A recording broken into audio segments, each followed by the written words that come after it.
Alrighty, so today I'm going to be doing a reaction video, something kind of different from what I usually do. Now, I did a partial reaction video to Midnight's Edge covering Grace Randolph's meltdown over episode 7 of, The Acolyte. She's been a very, very major champion cheerleader for The Acolyte. And on this particular video, he's going to be covering Grace Randolph as well as Leslie Headland, who's made news recently claiming she wants a season 2 and that if the fans want a season 2, they should show The Acolyte love, especially on social media and so on and so forth, which falls in line with what I've told you guys before on this channel many times, that Disney is no longer interested in streaming. They are more interested in becoming influencers online, and there might be something bigger going on in Disney. But in any case, you guys, without further ado, let's not delay too much. Let's dive right in. And this particular video says Leslie Headland is desperate for an Acolyte season 2. Grace Randolph melts down over season 1. So let's dive right in. I'm going to share my opinion as we go along. Feel free to share your opinion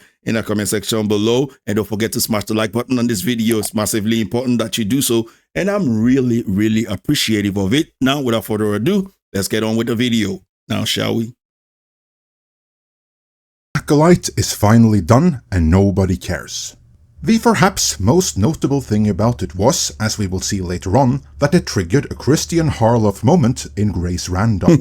Christian Harloff, of course, being the pundit who, after years of loyal promotion of shitty Star Wars projects the audience hated, had a meltdown and let his true feelings be known when he wasn't rewarded for his trouble. I've been called shill, I get screamed at, More on that in Thank God.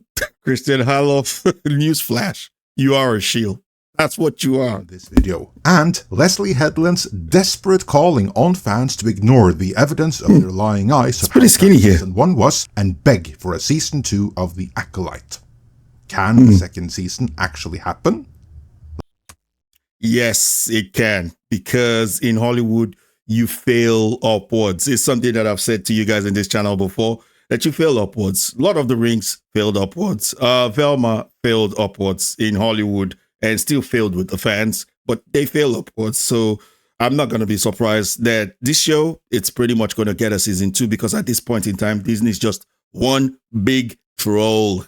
Not going to waste much time on anything in the season finale of The Acolyte, or indeed anything else in the 7 episodes leading up to it. As I Nah, you're just going to have a brain fart if you try to do that. I'm seeing people have a lot of meltdown of what's going on regarding all of the episodes. I try not to talk about it too much because, man, you just got to start losing brain cells. already expressed following the previous episode that this is all horrendously bad, canon-breaking fan fiction that no one can take seriously or give the time of day. Indeed, absolutely, even Access Media articles defending the series have dried up. I can't help but notice the similarities to The Rings of Power, another ill-advised, too big to fail DEI disaster that the You forgot to add a $750 million DEI disaster. corporate entertainment media complex hailed as the best thing since sliced bread when it came out, all while accusing fans of bigotry and for engaging in review bombing for not liking it. Of course. My Even attacking MAGA fans, like, oh, everybody's a MAGA fan. If you disagree with them, you're automatically a MAGA fan. prime go-to example here is The Guardian, because upon release, they said The Rings of Power was so astounding it made the House of Dragons seem amateur. But once the series was done and their positive review had been registered, they did an about-face, saying, and I quote, straight away. "Now that it's over, let's come out and say it. The Rings of Power was a Power stinker." was a stinker. I did a video about that, didn't I? You see, that's the thing. They know. They already know. I've told you guys before. But the critics, the media, they know when this DEI thing is an absolute disaster, but they won't say it because they want to keep that access. And then until someone's had it and they can't defend it anymore, they finally come out and tell you. It was an absolute disaster. It was a ratings disaster, it was a review disaster, this particular series. It's always par for the course whenever accusations of review bombing are thrown around. The fans whose initial reviews were negative never changed their minds because they were right the first time. Instead, it is the early positive reaction from the professional critics that is proven to be wrong because they will withstand the scrutiny of time. So, Grace, now that it's over, what did you think about The Acolyte as a whole? Did all of those who hated it from day one have a point? Honestly, now that the season is done, I just don't think it was worth it. At the end of the day, it was almost like it was just manufactured for all the hate. Like as a challenge, you know? Like, which is weird because it's a show about Sith. It was like, yes, let the hate flow through you. But you're like, oh, is that intentional? I mean, I'm just so disappointed. And the ratings are very poor. You know, it's not like this is some great battle for the future of Star Wars that's being fought over here. No one cares. It's, you know, it's really unfortunate. I feel for Grace Randolph. Now, someone told me in the comment section, say, don't talk about Grace Randolph. Not just someone, one or two people told me, don't talk about Grace Randolph. One of them happens to be a Nigerian, pretty much like myself, happens to be a east side of Nigeria and the Igbo side of Nigeria, and using this archaic mentality that some people from that side of Nigeria have. I have Igbo friends that don't have that mentality, I've got to tell you, but it's very synonymous to them, whereby if you don't have as much money as someone, if you're not as accomplished as someone, you don't have the right to talk about them. So comes into my comment section and tells me, Grace Randolph has more subscribers than you. Don't talk about her. Focus on other things. I'm like, if everybody had that same mentality, there'll be no YouTube. There'd be absolutely no YouTube. That's just the way it works. I'm sorry, but this is Saya Talks. This is not Okafor Talks, bruh. So if you don't like my channel, you can easily go start your own or go hug a transformer or kick rocks. It doesn't really matter to me, but anybody trying to tell me not to talk about what I want to talk about on my channel, you got it dead wrong because it just ain't going to work. And yeah, so much for Black love, you know, Black unity and Black united and so on and so forth.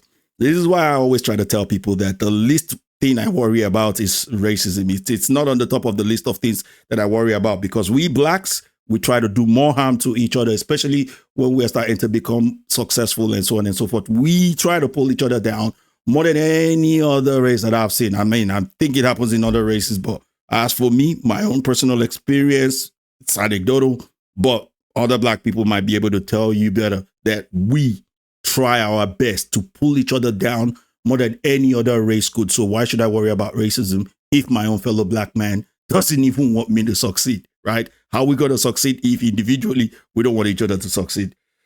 So, bro, miss me with your nonsense. Doesn't really bother me. Wow. She is right about the ratings though, they are awful, and I saw WDW Pro report that viewership was down an incredible 95% from the I saw that too. Of The Mandalorian Season 2 to the finale of The Acolyte. Luminate actually reported 75% at the end of episode 7. So at the end of episode 8, 95% from the Mandalorian episode seems just about right. So, in short, no one cares, because the audience is gone. It would probably be in Disney's best interest to do with The Acolyte what they did with the previous lesbian-themed franchise revival, which would have been Willow, and pull Willow. That is a yes. Pull it from Disney Plus servers. Pull it from the market. Claim it's just a pigment of my imagination. And just like that, it was gone. Tax credit and make it so it never existed. Case in point, the official Willow canon right now remains that one movie. He never ever was a side character in any kind of revival in which Kathleen Kennedy put a bunch of chicks and made them lame and gay. That never happened. I'm sorry. I couldn't help but laugh at the South Park reference. It is never to be spoken of again. That is the fate the Acolyte so richly deserves. It's not gonna get it. Disagrees with that though. She wants season 2 and presumably a paycheck that would come with it. So she is calling on all of the non-existent fans to campaign for more The Acolyte. Headland issued this plea by way of Collider, while others at Park Place did a far more cogent retelling of the same story, writing, See what I was saying? You see what I was saying? that they're more focused on the engagement. But what is the problem is they're wanting positive engagement, but they're not getting positive engagement. That's the problem right now. That's the problem. But maybe Disney can still be convinced because Disney lives in an upside down world. They live in Stranger Things. They live in an upside down world where bad is good, good is evil, and so on and so forth. Just like Leslie Headland has made this show, made the Jedi as totally evil people and wants us to root for the Sith, wants us to root for the Acolyte. The hero of this show is actually evil. You do know that Osha is evil, but she wants us to root for them. She wants us to root for Osha Mayer. She wants us to do all those things. She wants us to be happy and focus on them, that there's a bit of nuance to what is good and what is evil. And, it's like the guy who played Yod said, oh, this show is not about good and evil. It's about power. Those who are allowed to wield it. In an interview with Collider following the conclusion of the first season's finale, Headland was asked by Maggie Lovett, shifting gears, one of the most popular questions that I get to ask you from Twitter was, what do fans need to do to ensure that we get a season 2? Headland replied, truly, any online support and love you can send the show. It's a little tricky because of the way the internet works, but if you enjoy the show and you want to see more of the story, any support that you can give the show on social media platforms would be super helpful. See, she never said anything about go watch the show, right? I think at some point she did say get your friends to watch the show or something, but basically her focus was the activities on social media. If you love it on social media, Disney is going to give me a season 2, which goes on to prove, I got to tell you guys that Disney is no longer in the business of making movies. They are in the business of influencing, So it got to make you wonder what really is their motive at this point in time, because they're spending a lot of money to push this so-called message and so on and so forth. What really is their motive? Like recently, I can see that Disney stocks is falling. As of 2021, Disney stock was at a serious high of about $203 per stock or something, and it's fallen down to about $84. Now, I don't understand stock market that much, but from $200 down to $84, that's a huge, huge loss. That's code for that it's not looking good. From there, Headland stated, encourage your friends to watch the show. A lot of my work has been word of mouth. We were talking about the review bombing, so just telling people don't pay attention to the IMDb score. Yeah, ignore the evidence of your lying eyes. She then stated, if you enjoyed it, tell people. It kind of seems that it's sort of basic, but I think what's interesting is that nowadays, if you like a show, you're very rarely going to be online and be like, I liked this show. Well, I think Fallout may disagree with that, but anyway, she continued. Exactly. By the way, I know House of Dragons might disagree with that too. This is already happening, even though I'm not online, she added. People have been sending me fun tweets and beautiful artwork and all of these ship comments, and I'm absolutely loving it. I know. And I was about to say that it's going to be the shippers. It's going to be the weirdos, the Reylo weirdos who are now, trying to push for an Oshemir or Kimersha or whatever they want to call them. All these shippers, all these crazy weirdos, all these cat ladies out there who've got nothing else to do with their life but to ship for all these shows and so on and so forth. That those are the people that they are trying to appeal to. So Leslie Headley, write what you know, man. Stay away from Star Wars, because whatever it is you just did and whatever it is we're seeing now with Disney Star Wars just isn't Star Wars. It's out there. But if you aren't doing it, I would encourage you to do it and support the show. So thank you. Once again, doubling down on the shippers, the truly toxic fans, the ones who harassed Adam Driver and his wife, because those deranged cat ladies considered her to be an obstacle to the love they projected between him and Daisy Ridley. But that's just about the only audience that this series has. Crazy sends Leslie Headland their fan art. That doesn't mean there is any genuine fan support, because there isn't. At all. On the contrary, this those aren't actually Star Wars fans. You know, those are sheepers. They don't care about Star Wars. They just care about their own personal fantasies and what they want to see. It's not about Star Wars. It's not about the story moving them. It's about them moving the story, which is what Leslie Headley is all about. Is the series that triggered Grace Randolph to have a Christian Harloff moment all of her own. And for those who don't know what I mean by that, Christian Harloff was a former Collider pundit who had promoted all things Star Wars in his Jedi Council show. Essentially a Disney shield. Even stuff he knew full well the audience were not on board with. So when Galaxy's Edge opened, he at the very least expected an invite for his trouble. And he didn't get one. Guess what? I'm not. I've been busting my fucking ass being a Star Wars fan for 5 fucking years. I feel on the show. same way about. I've been called shill. I get screamed at. You know. So let this one. Let me be a fucking shill for this one. Let me go and experience this fucking thing. And maybe I don't even like it, but I wanted to go. I wanted to go. And the fact that it wasn't even. It would have been a thing. You know what? I would have still covered it if they wrote back and we said, "We're sorry we missed you on this one. Our spots are all full at the moment. Thank you for promoting It's us a in no general." response. No response. And it's like, no, fuck off. Did he just admitted that he wanted to shield for it. Like, they're calling you a shield. He's not even denying it. And you guys see what I've been talking about all this while? That these people are not in short of Disney shields, right? They shield for them, and they're not in short of Access Media. This is why they're called Access Media. You see how pissed off he was because they didn't give him access. This is the reason why they do it. This is the reason why critics gives these woke DIE movies such a high score. But you already knew that, didn't you? Similarly, burned over all the flack she got for supporting The Acolyte, a series that did not fulfill its own promise. Grace Randolph was less than impressed with Disney.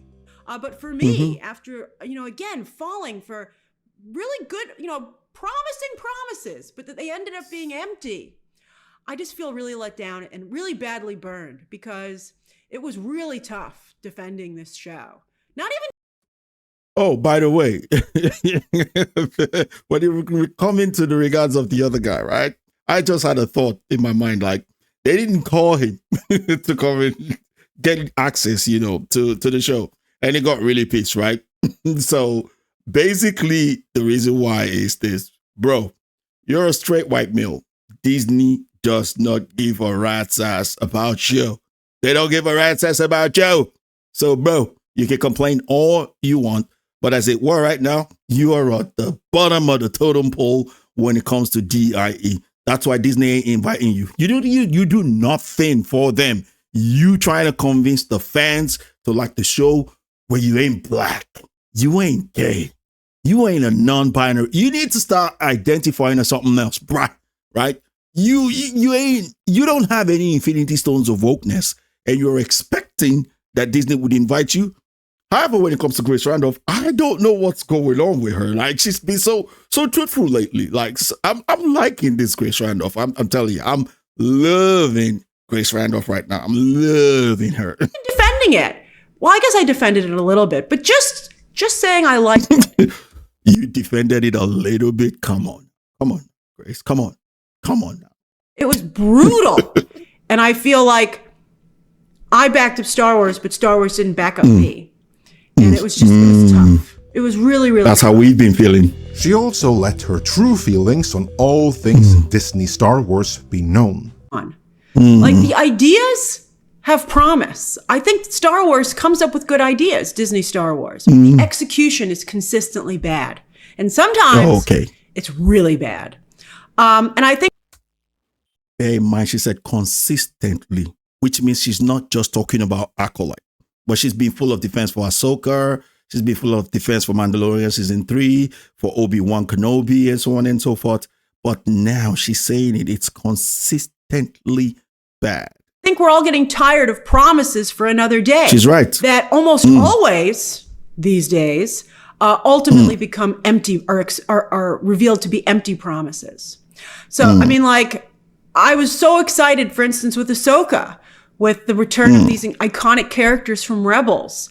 And it just it never materialized. They again leave you saying, like, well, maybe in season 2. And that's just, I mean, I'm so tired of watching these series and seeing the episodes and the minutes count down, and being so nervous. Like, I think we all have that feeling of like, do you have enough time left to do what needs to be done? And the answer is always no.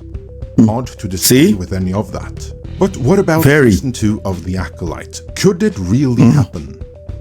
Under the I think so. conventional rules of profitability and return on investment, no, it shouldn't. But then again, neither could season 1 in the first place. And First place. that did not stop them then.